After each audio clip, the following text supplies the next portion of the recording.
Hello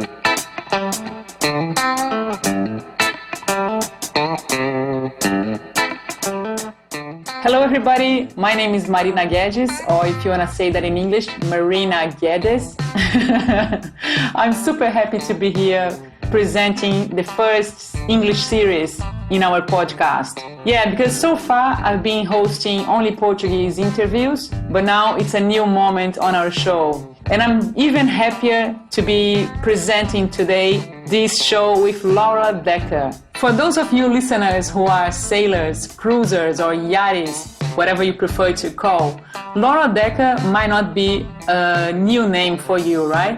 As she was the youngest person to circumnavigate along the globe. She left when she was 14 and she finished it off when she was 16. It was really cool to talk to her, and I'm very happy to be able to share that with everybody who's listening to it. So this series will be divided in 3 episodes. This one today, plus 2 more in the next 2 following weeks. Sit back, relax, and I hope you enjoy the show. Okay, fine. If anybody's listening while exercising, running, jogging, or doing the dishes, I do hope you enjoy as well. Thanks for listening. So now if you excuse me for one moment, I'm just gonna give a quick reminder to my Brazilian listeners and tell them this is an English episode and they can listen to another one in Portuguese. The same topic where I'm gonna comment and translate Laura's answers. 1 second, I'll be right back. É isso aí, se você é um desavisado ou desavisada, esse podcast vai ser em inglês, mas não se preocupe, porque se você clicar lá no nosso podcast Maré Sonora, você encontra o episódio paralelo a esse, em que eu comento as respostas da Laura Dekker em português. Vai ser como se fosse um resumo dessa entrevista para você que não domina o inglês. Então não perca não, 3 episódios comentando a entrevista com a velejadora Laura Dekker. Laura, thank you so much for accepting my invitation and be here with us as our first international guest here in Maré Sonora podcast. If you want to know the meaning of Maré Sonora, that could be translated into something like sound tide for you to make sense. Thank you very much. 10 years ago, you were setting sail alone to head into your circumnavigation that made you the youngest person to solo circumnavigate the globe. And now you are about to set sail with kids across the Atlantic. What is this project about, Laura? I feel like I have learned and gained so much from that trip, especially doing it in this age. You know, being a teenager, you're always looking, who am I? Where is it that I want to go? And I think in this age to explore the world and explore yourself and push your boundaries a bit, it's something very amazing, and it did a lot for me, and it's an opportunity that I would really like to give to other teenagers and kids as well. But I do realize that not all kids are able to sail that well or have the parents who back them up to go around the world on their own. So we basically create the opportunity for more kids to do it while having adults around. But yeah, so we're doing long distance sailing, taking teenagers, and basically throwing them into the deep just a little bit by having they have to do everything on the boat. So they have to cook and clean and navigate, but of course we're there to teach them and to watch if something really does turn to custard, then we can jump in. So the next question I'd like to ask you is, what is your foundation about? You have set up a foundation called Laura Dekker World Sailing Foundation. Could you present that for us? Yeah, sure. So that's basically what I'm doing with the foundation. We're going to start our Atlantic trip in November. So yeah, so we're very busy preparing for that basically, and hope that the world kind of stays in peace and we are able to leave this year. And about the characteristics for somebody who wishes to participate in the project, Laura, how can a person do so? Well, so I would, of course, prefer to have kids who kind of have trouble finding themselves or are having a hard time. But sadly, it is quite hard to find these kids because these kids often don't have the discipline or the knowledge to say, okay, let's jump in such a big adventure. And quite often it's also the kind of parents who are like teaching their children to be outdoors already, and those kids are confident and they can do it, so they're coming with us. But we do have a couple of parents who are like, this would be really good for my kid and please take them. So that's good. And then we also have kids who just say, oh, this looks like an awesome adventure and can we please come? In which case I'm like, yes, of course. And I am sure they're still going to get a lot of life skills and a lot of knowledge out of it. And they will make memories that they're never going to forget. So basically anyone can join if they're between 12 and 16 years old, and they just start by writing me an email saying, hey, this looks like something interesting, and then I will, or one of the team members will reply to figure out how to get them on board and what their problems are. So have you selected everybody who is coming along with the trip, Laura? Yes, it's quite a process because, you know, one 14-year-old isn't the other 14-year-old. And I find some 12-year-olds who I feel like, yes, they can totally do this.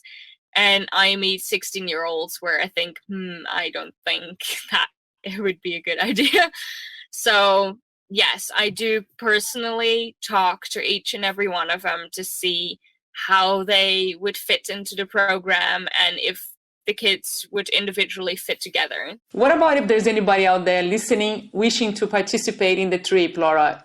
Is there time still, or have you set up the team who is coming along? No, that we still have a few places. I mean, time is short probably to prepare, but it's possible. Yeah, no, if there's still someone who wants to come, they could. Speaking about the time of departure, when are you guys planning to leave? We're leaving in November. 15th of November, we are leaving from Europe, but the entire trip is going to be 6 months. So we are going to be sailing from November to April, and kids are basically able to join on different stages of the trip. So right now, everyone is actually doing the entire trip, but we do have the option if you want to join for just 6 or 7 weeks, that is also possible. Where are you gonna leave from? We will leave from Europe, probably Northern Europe somewhere. And what about the vessel, Laura? What is the boat type? What are the characteristics of the new vessel for this incredible project?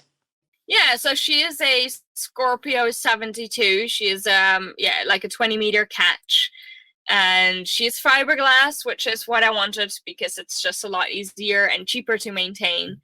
But she is really strong. Like, she is well built. She's not very young. She's from 84, so yeah, it's not. But it's good. And right now we're just checking all the systems. We're going through everything to make sure the boat is safe and good. So it's we're just tearing everything apart basically, so we know how everything fits. Because I think, like, I'm used to refitting or even building boats, and like my dad's boat I have seen right from the start, so I know where every nut, every bolt, like I know where it is. And I think that is quite an important thing on a boat, because if something goes wrong, it always goes wrong in a moment that you don't have time to go looking for stuff. So it's so important to, even in the dark, while you're upside down, know where to look. And that's why I'm just going through this whole boat. I've been in the bilge and on the top of the mast. So Laura, I remember reading somewhere, I can't remember the source, that your original plan was to build one boat from scratch. And now, as far as you're telling me, you're actually fixing another boat. How is that coming along? Yeah, so this is a second-hand boat, and I did design and plan on building a boat, that's right. But we were going to start building this year, in the beginning of this year, and then the corona hit, and basically the shipyards where we were going to build kind of said, okay, it's not going to happen here anytime soon. So it all kind of fell through, and I sat and thought, well, I don't want to just sit here and not do anything and not get forward. So I looked up a boat that I had actually looked at 4 years ago. 4 years ago, I thought, oh, this could be a suitable boat if we change a bit. but the people asked a lot of money for it. And I said, it's not worth this money. So I called the broker and I said, is the boat still for sale? And he said, well, someone is buying it, but they still do a survey, so we don't know. And I said, well, let me know. And basically 1 month later, they called up and said, yep, you can buy the boat for the price that I wanted it. So we went and picked it up. So it's good. We are changing a lot on it though. Like it's used to be like a luxury charter boat. So it had like air conditioning in it and all this stuff. And I'm like, okay, we really don't need this. So I'm making it really efficient because I had like a big generator that was basically running all the time, which is, I find a waste. Like for me, sailing is about being close to nature. It's about using the wind, using the waves and the current to get somewhere. So you don't want to burn fuel. Like that just feels wrong for me. So I'm changing all the systems in the boat to run on solar and on wind power only, because that's what sailing is for me. Are you gonna have a water maker this time? I think I'm gonna have to. Yes. Yeah, it's I'm constantly fighting with myself because Guppy was really basic and I was so like, yeah, I didn't have a shower or a water maker or anything. But yes, now I also have to think about a lot of other people. So yeah, we are gonna have a fridge and a freezer and a water maker and a boiler. Yeah, but I am trying to all make it as energy saving as possible. So what about the capacity, Laura? How many kids can you accommodate?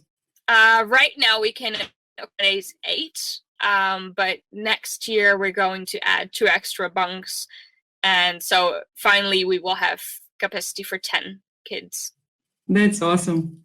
So I'm curious about something. You named the new vessel XL Guppy.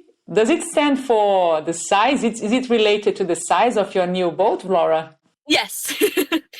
Yes. In remembrance of my Guppy, I painted her red and named her Guppy. I wasn't sure if the XL stand for extra large or if it was like a year or something. So it refers to the size. Yes, it refers to the size because it's like a big guppy. But on the ocean, it really doesn't matter how big the boat is. You're always small. That's right. That's right.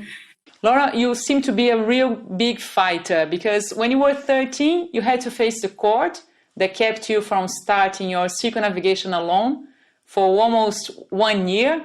And fairly recent, you had to deal with the tragedy that happened with former Guppy on the Cook Islands. But that didn't stop you for pursuing your dreams, for going ahead with your plans.